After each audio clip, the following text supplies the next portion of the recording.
శ్రీరామ రామ రామేతి రమే రామే మనోరమే సహస్రనామ తత్తుల్యం రామనామవరాననే. శ్రీరాఘవం దశరథాత్మజమప్రమేయం సీతాపతిం రఘుకులాన్వయరత్నదీపం ఆజానుబాహుం అరవిందదలాయతాక్షం రామం నిశాచర వినాశకరం నమామి. సీతాలక్ష్మణ సమేత రామచంద్ర పరబ్రహ్మణే నమః. శ్రీ ఆంజనేయాయ నమః. మా స్పేస్ తరపున భగవద్బంధువులందరికీ నా నమస్సుమాంజలి. ఇప్పటి వరకు మనం శ్రీమద్ రామాయణంలో కిష్కింధకాండ పారాయణం చేసుకుంటూ ఉన్నాం. వాలివధ గురించి ఈ అధ్యాయంలో మనం ప్రవచించుకుందాం. రాముణ్ణి ధైర్యం చూసుకొని సుగ్రీవుడు వాలికై దండెత్తడానికై వచ్చాడు. వాలి చేత చావు దెబ్బలు తిన్న సుగ్రీవుడు తిరిగి రాముడికి మొరపెట్టుకున్నాడు. ఏమయ్యా, నన్ను చంపటానికైనా ఇక్కడి దాకా నాకు ధైర్యం చెప్పి తీసుకొచ్చింది? మా అన్న నన్ను తంతూ ఉంటే అలాగే చూస్తూ ఉన్నావేమయ్యా, నన్ను రక్షించదలుచుకోలేదా అని చెప్పి పరిపరి విధాలుగా రాముడి ముందు తన బాధను వెళ్ళబుచ్చుకున్నాడు. అప్పుడు రాముడు చెప్పాడు, సుగ్రీవ, అన్నదమ్ములు ఇద్దరు ఒకేలాగా ఉన్నారు. పొరపాటున మీ అన్నను బదులు నా బాణం చేత నువ్వు కానీ వధించబడితే మిత్రుణ్ణి చంపిన దోషం నాకు తగులుతుంది. ఆ పాపం నాకు చేకూరకూడదు. నీకు సహాయం చేస్తానని మాటిచ్చి నిన్ను ఇబ్బంది పెట్టకూడదు కదా, అందుచేతే నేను ఏమీ చేయలేదు. లక్ష్మణ, నువ్వు ఇట్రా. ఆ మాలను తీసి సుగ్రీవుడికి ఇప్పుడే విజయమాలగా ధరింపజేయి అని చెప్పి రాముడు లక్ష్మణుడికి చెప్పాడు. లక్ష్మణుడు అన్నమాట జవదాటకుండా అదేవిధంగా చక్కని సుందరమైన మాలను ఒకదాన్ని తీసుకొచ్చేసి సుగ్రీవుడి మెడలో వేశాడంట. ఆ మాల ఎందుకు వేశాడయ్యా అంటే, వాలి సుగ్రీవులు ఇద్దరు కూడా ఒకే విధంగా ఉంటారండి. ఎవరు అనేది పరులు ఎవరు కనిపెట్టడం అంత సులభం కాదంట.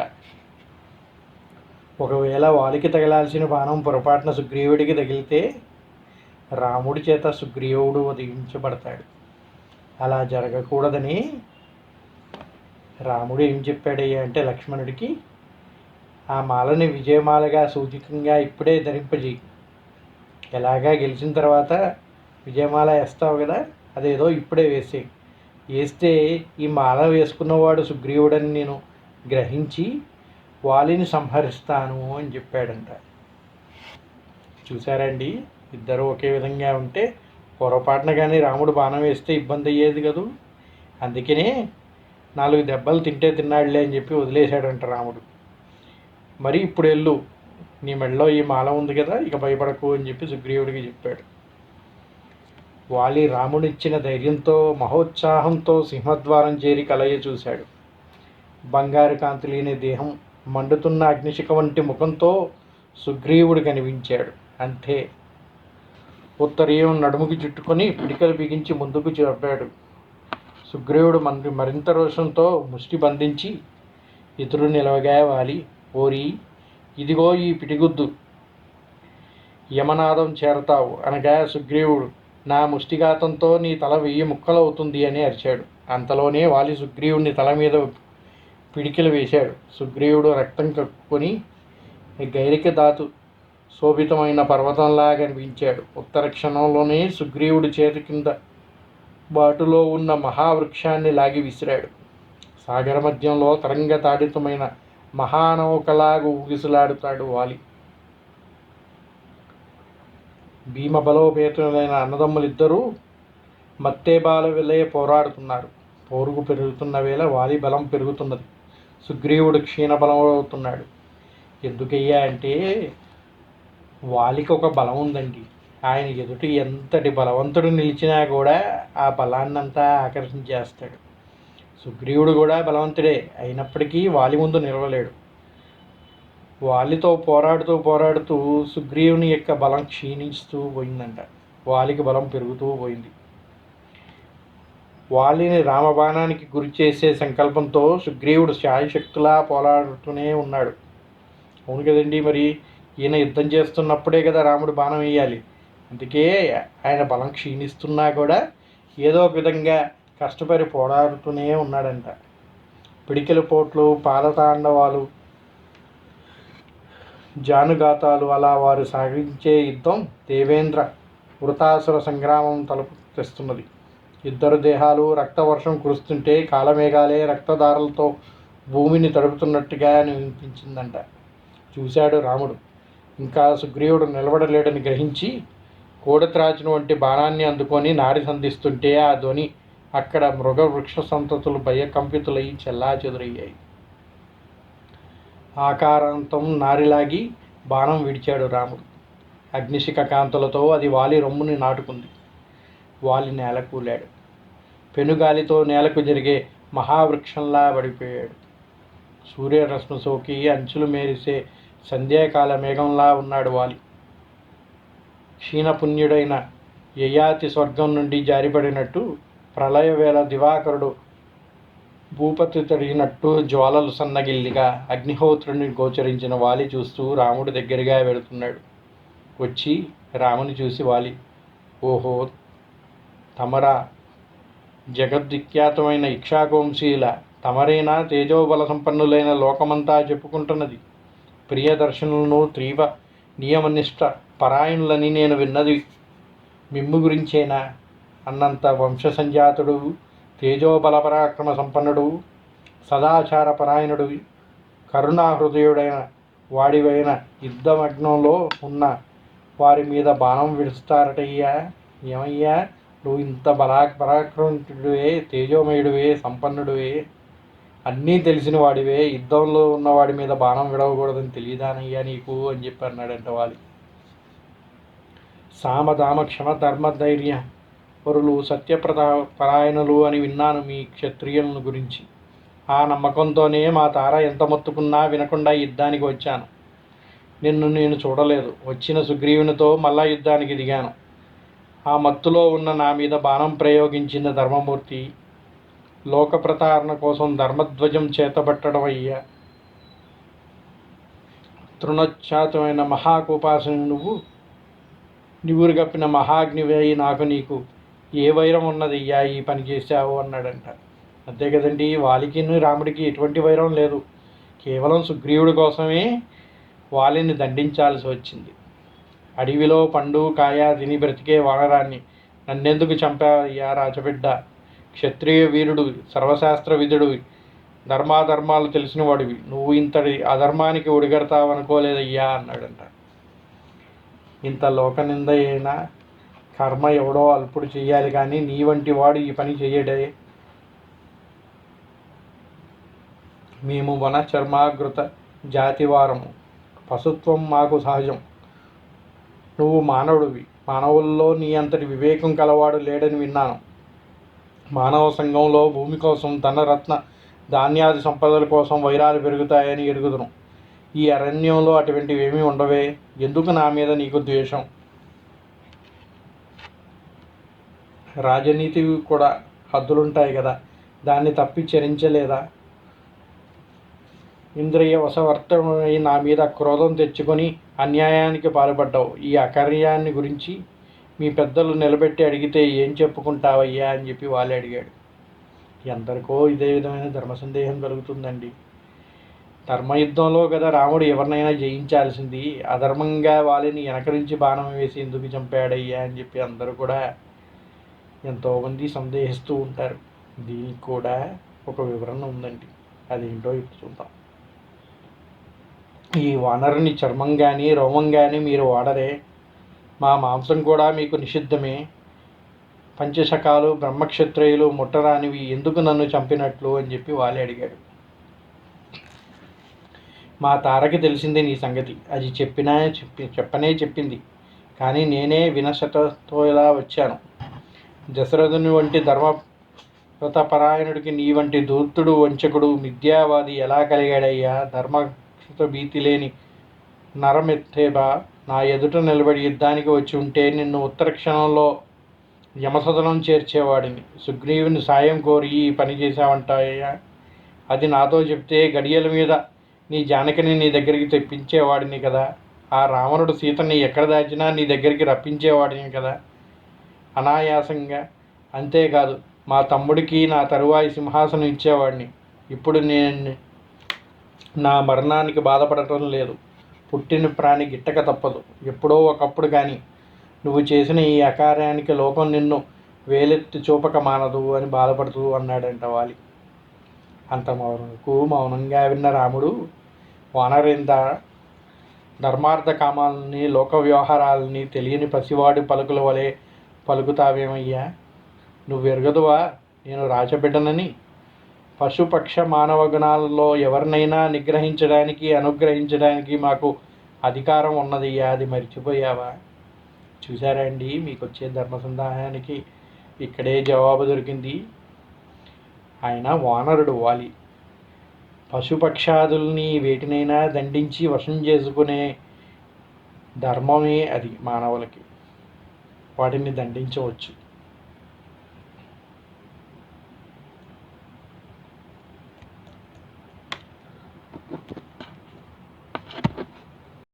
సత్యధర్మపరాయణుడైన భుజవర్తనుడు మా భరతుడు ఈనాడు ఈ ధరణీ చక్రానికి ప్రభువు. ఆ ప్రభువు శాసనానికి రాజవంశీయులందరూ రక్షకులు. ధర్మపరుడు నిత్యనిష్ఠుడు అయిన రాజసంహుడు భరతుడు అధర్మం సహించడు. నువ్వు ధర్మభ్రష్టుడు అయ్యావు.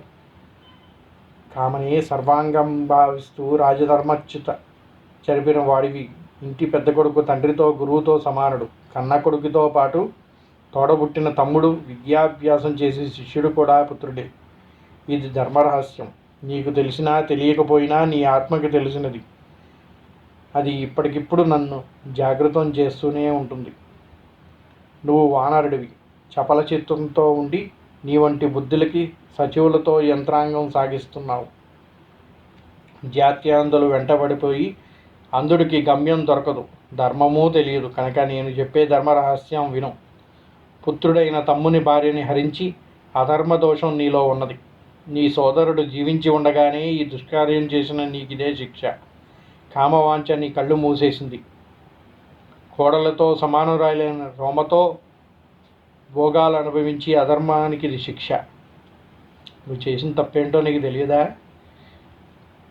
తమ్ముడు భార్య నీకు కోడలు వంటిది కదా.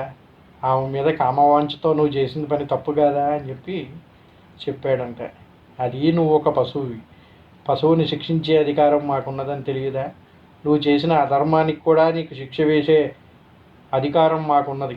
ఇప్పుడు భరతుడు పాలిస్తున్నారు. భరతుడు రాజైనప్పుడు మా రాజవంశీయులందరం కూడా ఆ రాజ్యానికి రక్షకులుగా ఉంటాం కనుక నువ్వు అధర్మం చేసావు కనుక నిన్ను శిక్షించాను అని చెప్పాడంట రాముడు. చూశారండి, మీ ధర్మ సందేహాలన్నిటికీ ఇక్కడ సమాధానం దొరికింది కదా. మొదటిది ఏమిటంటే వాలి మానవుడు కాదు, జంతువు. వేటలో జంతువుల్ని వేటాడే ధర్మం రాజవంశానికి ఎప్పుడూ కూడా ఉంటుంది. మొదటిది. రెండోది ఏమిటయ్యా అంటే అధర్మం. ధర్మపరాయణుడైన రాజు ఎప్పుడూ కూడా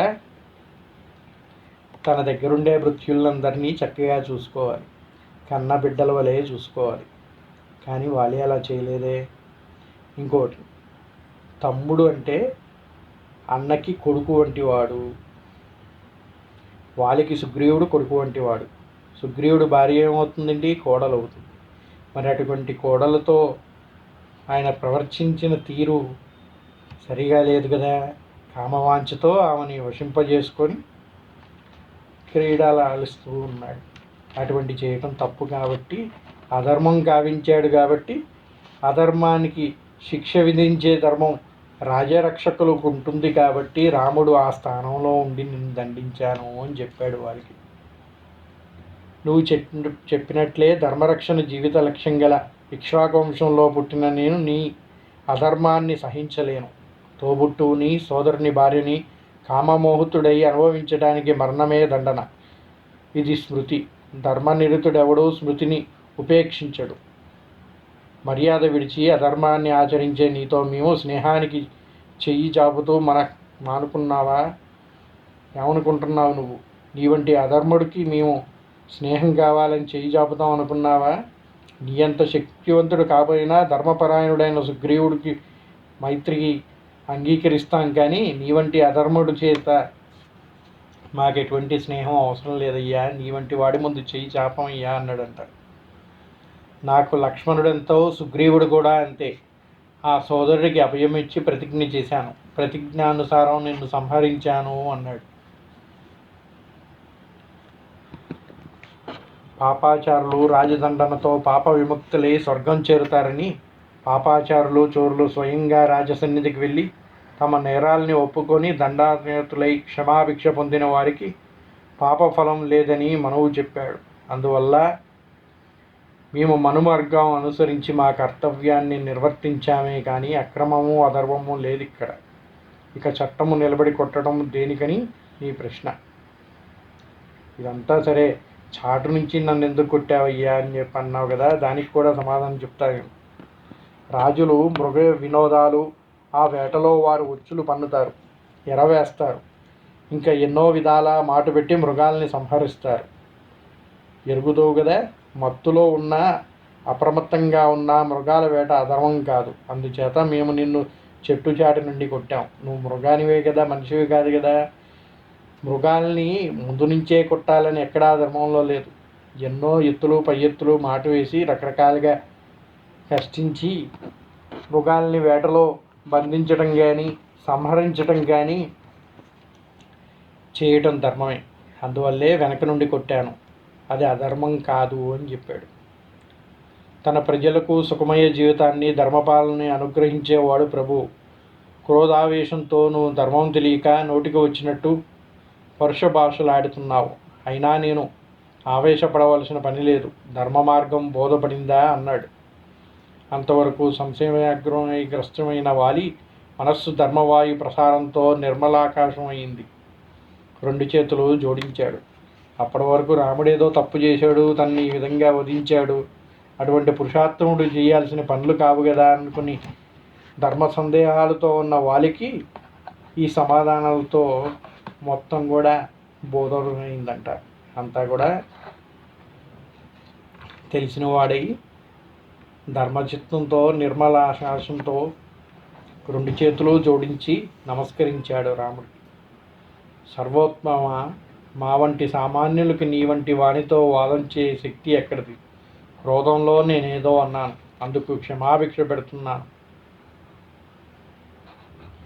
ఎప్పుడైతే చేతులు జోడించి వాలి ఈ విధంగా అన్నాడో రాముడు, అందుకు నీకు క్షమాభిక్ష పెడుతున్నాను అన్నాడు. ప్రజాహిత తత్పరుడువు, ధర్మార్థజ్ఞుడువు, దండనీతి నెరిగిన వాడువు. నీకు నేను చెప్పగలిగింది లేదు. మృత్యుముఖంలో ఉన్న నాకు నా గురించి బాధ లేదు.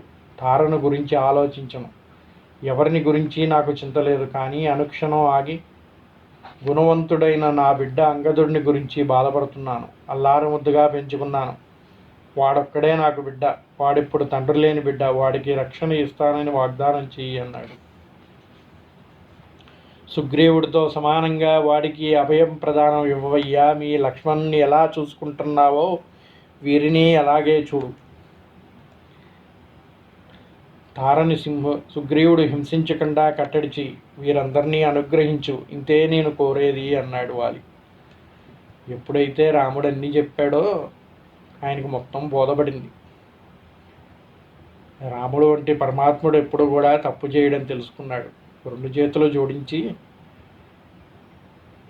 ఇప్పుడు నా ప్రాణం పోతున్నందుకు నాకు ఎటువంటి బాధ లేదయ్యా. కాకపోతే నా బిడ్డ అనాథ అవ్వకుండా ఆయన్ని కూడా నీ తమ్ముళ్ళలాగానే చూడు. సుగ్రీవుడిని ఏ విధంగా అయితే చూస్తున్నావో, లక్ష్మణుని ఏ విధంగా అయితే చూస్తున్నావో, అదేవిధంగా నా పుత్రుడు అంగదుడిని కూడా చూడవయ్యా. ఆయన్ని కూడా నువ్వు రక్షించు. నీ అభయహస్తం ఎల్లప్పుడూ ఉండేటట్టుగా చూడు స్వామి అని కోరాడు. అదేవిధంగా సుగ్రీవుడు, నేను ఆయన్ని భార్యని హింసించానని అదేవిధంగా నా తారని హింసించకుండా కట్టడి చేయవయ్యా అని అడిగాడు. దీనికి రాముడు ఈ విధంగా సమాధానం చెప్పాడు. వానరేశ్వర, ధర్మ విచారణ చేసి దండనీతుడిని అనుసరించిన వాడికి దండితుడికి కూడా ఉత్తమ లోకాలే ప్రాప్తిస్తాయి. అందుచేత మహాశోకరహితుడవై నిర్మల హృదయంతో ఉండు. నీ బిడ్డ అంగదుడు నిన్ను చూసినట్టే సుగ్రీవుడు చూసుకుంటాడు. నీకు చింత అవసరం లేదన్నాడు రాముడు.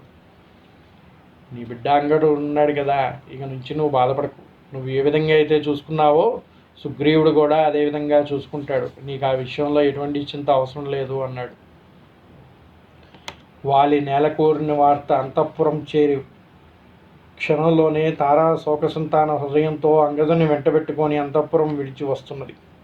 వాలి అంగరక్షకులు భయత్రస్తులై ఆవిడికి ఎదురురాగా, ఓ మహావీరులారా, రామబాణాలతో సుగ్రీవుడు అకార్యం చేయిస్తే మీరు ఉపయోగపడి పారిపోయి వస్తున్నారా అని అడిగింది. మహారాణి, మీరు ఈ బిడ్డతో ఎక్కడైనా వెళ్ళి వీడిని రక్షించుకోండి. రాముడనే యముడు మా మహారాజును తీసుకుపోతున్నాడు. మన వానరులందరూ భయంతో పలాయనం చేస్తున్నారు. ఇప్పుడు ఇంకా నగరద్వారం బంధించి అంగదుని అభిషిక్తుని చేస్తే వీరంతా ఈయన శాసనం పాలిస్తారు. లేకపోతే వానర సేవనందరినీ పర్వత గుహాలలో తలదాచుకుంటూ పోతారు. సుగ్రీవుడు మా మీద ఉన్న ద్వేషంతో ఇప్పుడేం చేసినా చేస్తాడు అని భయపడుతున్న వారిని చూసిన తార, నా ఆత్మనాథుడు ఏ బాణంతో నేల కూలాడో అదే బాణంతో నేను ఈ లేఖాన్ని వదిలేస్తాను అని గుండెల బద్దలు కొట్టుకుంటూ గొల్లు గొల్లునా విలిపిస్తూ పరుగు పరుగున యుద్ధ భూమికి వెళ్ళింది తార. పులి పంజా దెబ్బతిని నేలకూలిన సింహంలా ఉన్న భర్తను చూసింది. అక్కడే ధనుర్ధారులైన రామలక్ష్మణుల్ని సుగ్రీవుని చూసి భర్త దేహం మీద పడి విలపిస్తుంటే సుగ్రీవుని గుండె చెమ్మగిల్లింది. తార మహాయోధుల్ని అనాయాసంగా నేలకూల్చిన నీ పరాక్రమం ఏమైంది? లేచిన పరాక్రమం ప్రదర్శించవయ్యా అంటూ భర్త మీద పడి ఏడుస్తూ ఉంది. నీ వంటి ప్రభువు కటిక నేల మీద బండరాళ్ల మధ్య పరుండడం ఏమిటయ్యా? లేచి వచ్చి అంతఃపుర హంసతూలికా పలకం మీద శయనించేయి అని మరింతసేపు గుల్లుగుల్లునా ఏడ్చింది. నీకు నాకంటే ప్రియురాలు లేదనేవాడివే, ఇప్పుడు ధరణీదేవి నాకంటే ఇష్టురాలైందా? కంటబడితే గాఢాలింగనంతో ఆదరించేవాడివే, ఇంత దీనంగా మీదపడి ఏడుస్తున్నా దగ్గరికి తీసుకోవేమయ్యా అంటూ విలపిస్తూ ఉంది తార. పూల వాసనలతో తుంబిద జుంకారంతో హృదయాహ్లాదం కలిగించే వసంతంలో ఈ వానల్లో ఎంత హాయిగా విలాసంగా విహరించేవారం. ఆ శోభ ఇంకా నా ముఖాన లేదే. నా సుఖశాంతుల సంతోషం అన్నీ నీతోనే నేలపాలయ్యాయి. నీ వంటి హృదయేశ్వరుని ఈ దశలో చూసుకుంటే నా గుండె బద్దలు కావడం లేదేంటి? నేనింత రాతి గుండెదాన్నా అంటూ బాధపడుతూ ఉందంట తార. ఏం చేస్తాం, అన్నిటికంటే కాలం బలీయమైనది. అది నిన్ను సుగ్రీవ రూపంలో వంచింది. నీకేమయ్యా, నీ ధర్మబలంతో నువ్వు స్వర్గంలో అప్సరస భామలతో ఆనందంగా ఉంటావు. నీ అండ ఉన్నంతకాలం ఏ బాధ ఎరగని నేను వైదవ్యంతో శోకసాగరంలో మునగాలి. మన బిడ్డ ఈ ముద్దులు పట్టి అంగదుడు ఏమవుతాడు? క్రోధావేశ హృదయంతో నీ తమ్ముడు వీణ్ణి ఏం చేస్తాడో ఒక్కసారి ఈ బిడ్డను దగ్గరికి తీసుకొని ముద్దాడి వాడికి ధైర్యం కలిగించవయ్యా. రా నాయనా, ఇలా రా. కడసారి నీ కన్న తండ్రిని కన్నులారా చూచుబావు. ఇదిగోవయ్యా నీ బిడ్డ ఎలా ఏడుస్తున్నాడో, ఏనాడు ఎరగనివాడు. వీడిని దగ్గరికి తీసుకొని ముద్దులాడు అని సుగ్రీవుని వైపుకి తిరిగి, ఏమయ్యా, నీ కోరిక తీరిందా? నీ గుండె చల్లబడిందా? అన్నగారు వెళ్ళిపోయాడు కదా, ఇంకా రాజభోగాలు అనుభవించు అని మళ్ళీ వాలి దేహం మీద పడి ఏడుస్తూ ఉంది తార. ఓ ప్రాణేశ్వర, చూడవయ్యా, నాతో పాటు నీ నారీజనం అంతా ఎలా విలపిస్తున్నారో అని హృదయ విదారకంగా విలపించింది. మా అందరినీ విడిచిన కొడుకుని విడుచుకుపోవటం న్యాయమా? మేమేం దోషం చేశామని ఈ శిక్ష మాకు? ఈ పసివాడు నిన్నేం చేశాడని వాడికి దుస్థితి? చెప్పవయ్యా తెప్పు అని తలవాల్చు ఏడుస్తున్నది. మిగిలిన భార్యలందరూ అతని పాద సమీపంలో రోధిస్తున్నారు. అక్కడి చేరిన అందరూ వారి ఆర్తనాదాలు పెరిగిన గుండెలతో దీనంగా నిలబడ్డాడు. అప్పుడు హనుమంతుడు 2 అడుగులు ముందుకు వేసి తారని సమీపించి, అమ్మా, ప్రతి ప్రాణి తన పుణ్య పాపకర్మల ఫలాన్ని అనుభవించక తప్పదు. ఇది నీకు తెలియనిది కాదు. కాకపోయినా వివేకలా ఎందుకు ఈ విచారం? ఈ శరీరం నీటిబుడిగా క్షణికమైన ఈ బుద్ధ జీవితం కోసం శోకిస్తూ కూర్చోవటం సామాన్య లక్షణం. ఇప్పుడు ఇంకా గతాన్ని గురించి కాదు యోచించవలసింది, నీ బిడ్డ అంగదుని గురించి ఆలోచించు. నీ ప్రభువుకి పరలోక క్రియలు సాగించాలి. లక్షల కోట్ల వానరవాహిని వాహిని కనుసన్నల్లో కదిలించి మహావీరుడు కాలవసుడై నేలకూడాడు.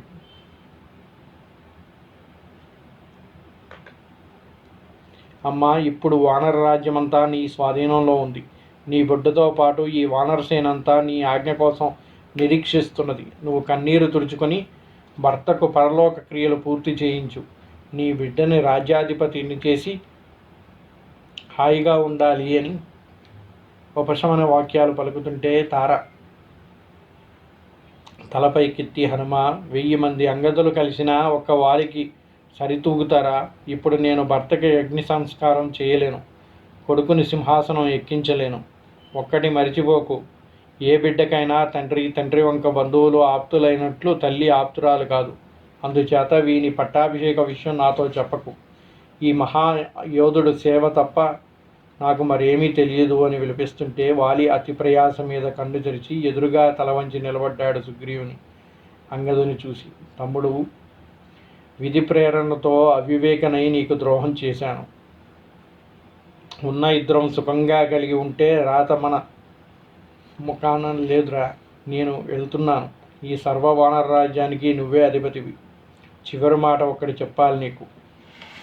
ఎంత కష్టమైనా దాన్ని త్రోసి వచ్చుకో ఈ అన్నగారి శాంతి కోసం. నా బిడ్డ వీడు. వీడిని ఎంతో అనురాగంతో పెంచుకున్నాను. ఇంక వీడికి తండ్రి ఉండడు. నువ్వే సర్వం.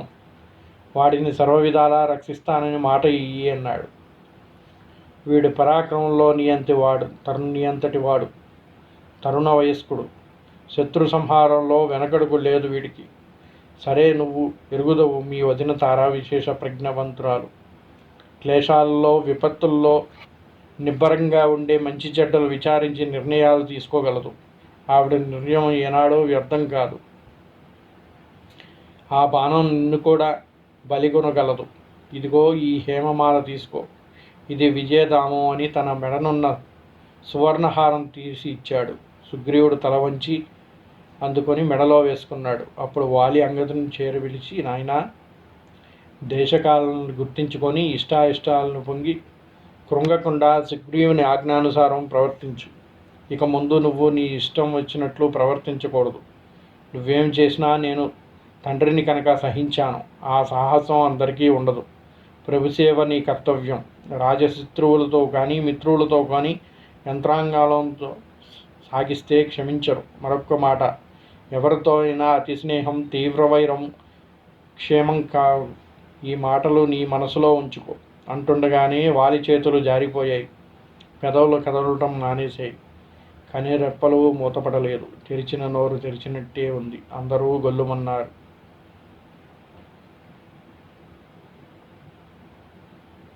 నేలకూలిన చుట్టూ ఉన్న లతలు వాలిపోయింది తార. కొంతసేపు మాటలేని శోకంతో ఉంది. 2 చేతులతో ముఖం కప్పుకొని, ప్రాణేశ్వర, మమ్మల్ని ఏం చేసిపోయావయ్యా? ఈ సర్వ వానర బల్లూక సంఘాలకి అనాథలను చేసి వెళ్ళేవా? ఎవరేమైతేనేం, నీకు నాకంటే భూదేవి మీదనే ప్రీతి అని తెలిసింది. కాకుంటే ఈ సమయంలో మా వైపు చూడకుండా ఉంటావా? ప్రపంచంలో పిల్లల మీద అనురాగం ఉన్న తండ్రి ఎవడు తన బిడ్డని యుద్ధ ప్రీతికల వీరుడికిచ్చి పెళ్లి చేయడు. కానీ మా నాన్న నన్ను నీకిచ్చి అనాథను చేశాడు అన్నది అని ఇంకొద్దిసేపు విలపించింది. నీ వంటి భర్తను కోల్పోయి కూడా నేను జీవించి ఉన్నానంటే నా గుండె వజ్ర నిర్మితమై ఉంటుంది. ఎందరో బిడ్డలున్నా, ఎన్ని సంపదలున్నా భర్తహీన అనాథయే అని గుండెల బద్దలయ్యేలా ఏడుస్తున్నది. వానర వీరుడైన నిరుడు వాలి గుండెల్లో గుచ్చుకున్న బాణం లాగటంతో రక్తధారలు ప్రవహించి ఆ పరిసరమంతా అరుణరుణమైంది. కొండ గుహ నుండి బయటకు వచ్చిన కాలసర్పంలా ఉంది ఆ బాణం. అప్పుడు తార అంగదుని దగ్గరికి తీసుకొని, నాయనా, చూసావా? అకారణ వైరణంతో మీ నాన్న ఎంతకు తెచ్చాడో. ఆయనకు నమస్కరించి అనగానే అంగదుడు తండ్రి పాదాల మీద పడ్డాడు.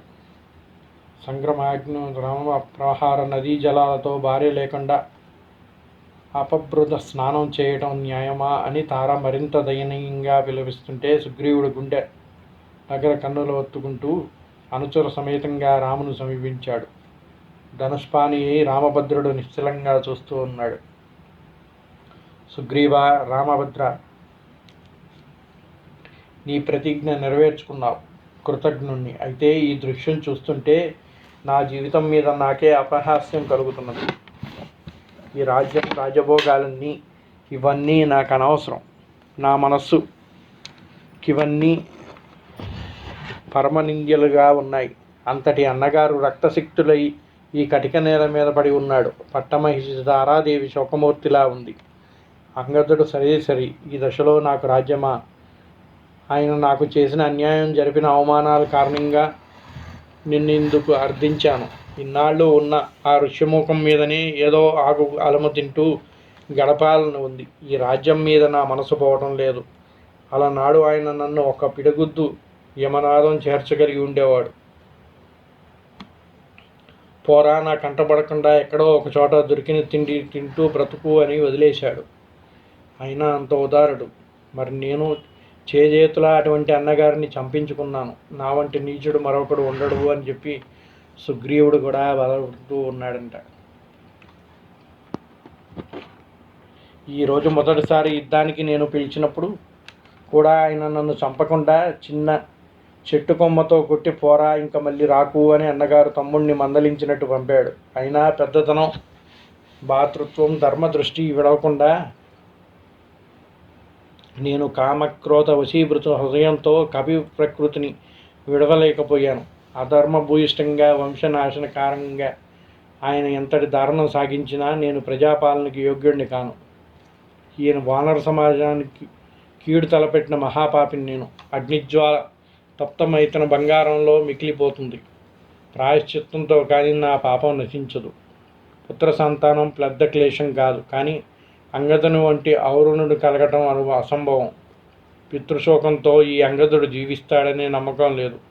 వాడు కన్ను మూస్తే తారాదేవి జీవించదు. ఇంకా నేనెందుకు బ్రతకాలి? ఈ వానరులందరూ సీతాన్వేషణ చేసి నీకు తోరుపడతారు. ఈ అగ్నిలో నేను జీవయాత్ర చాలిస్తాను అన్నాడు సుగ్రీవుడు. చూసారండి, వాలి సుగ్రీవులు ఇద్దరు శత్రువుల్లా ఉన్నా కూడా ఒకరంటే ఒకరికి ఎంతో ప్రీతి అండి. అన్నదమ్ములు కదా ఎంతైనా. సుగ్రీవుడు కూడా వాలిని చంపించాడే కానీ, ఆ కోపంతో చంపించాడే కానీ అన్నంటే ఆయనకి ఇష్టమే. వాలికి కూడా తమ్ముడంటే ప్రేమేనండి. వాలికి ఉన్న బలంతో సుగ్రీవుడిని ఏనాడో చంపగలిగేవాడంట. కానీ తమ్ముడిని చంపద్దు, కేవలం దండించి పంపిస్తే ఎక్కడో ఒక దగ్గర బతికుంటాడు, చల్లగా ఉంటాడనే ఉద్దేశంతో దండించి పంపించాడే తప్ప ఈసారి కూడా యుద్ధానికి వస్తూ తారకేం చెప్పాడు? నేను వాడిని దండించి వస్తాను, వాడిని సంహరించను అని మాటిచ్చాడు. చూసారా, అది అన్న యొక్క ప్రేమ. రామాయణంలో రామలక్ష్మణులు ఒక్కళ్ళే కాదు, వాలి సుగ్రీవుల గురించి కూడా చెప్పుకోవాలి. అన్నదమ్ములు ఎలా ఉండాలి, ఎలా ఉండకూడదు అనుకుంటే రామలక్ష్మణుల వలె అన్నదమ్ములు ఉండాలంట. వాలి సుగ్రీవుల వలె ఎప్పుడూ ఉండకూడదు అని చెప్పారు. చూసారా, ఎన్ని బంధాల గురించి, ఏ విధంగా ఎలా వ్యవహరించాలి అన్నీ కూడా రామాయణంలో ఉన్నాయండి.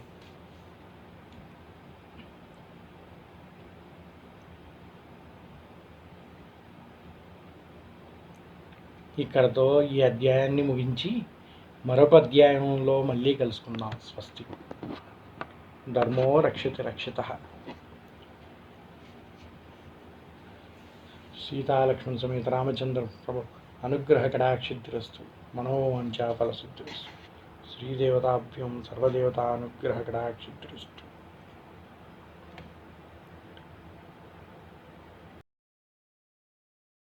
శ్రీరాఘవం దశరథాత్మజమప్రమేయం సీతాపతిం రఘుకులాన్వయరత్నదీపం ఆజానుబాహుం అరవిందదలాయతాక్షం రామం నిశాచర వినాశకరం నమామి. సీతాలక్ష్మణ సమేత రామచంద్ర పరబ్రహ్మణే నమః.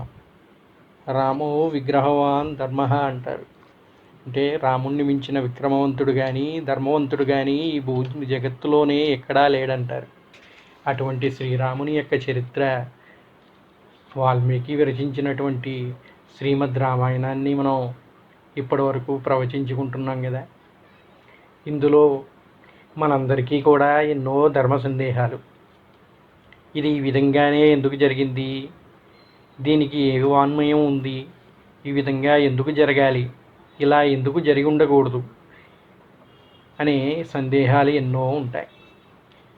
మా చేతనైనంత వరకు మీ యొక్క ధర్మ సందేహాలు ఈ రామాయణంలో ఏమేమైతే ఉన్నాయో మాకు తెలియపరిస్తే వాటిని విశదీకరించే ప్రయత్నం చేయాలని చెప్పేసి ఒక సంకల్పంతో ధర్మ సందేహాలు అనే ఒక కార్యక్రమాన్ని మొదలుపెట్టదలుచుకున్నాం. ఇప్పటి వరకు మనం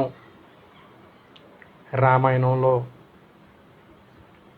బాలకాండ నుంచి మొదలుకొని అరణ్యకాండ వరకు మన ప్రవచన కార్యక్రమం అనేది నిర్విరామంగా నిర్వహించుకున్నాం.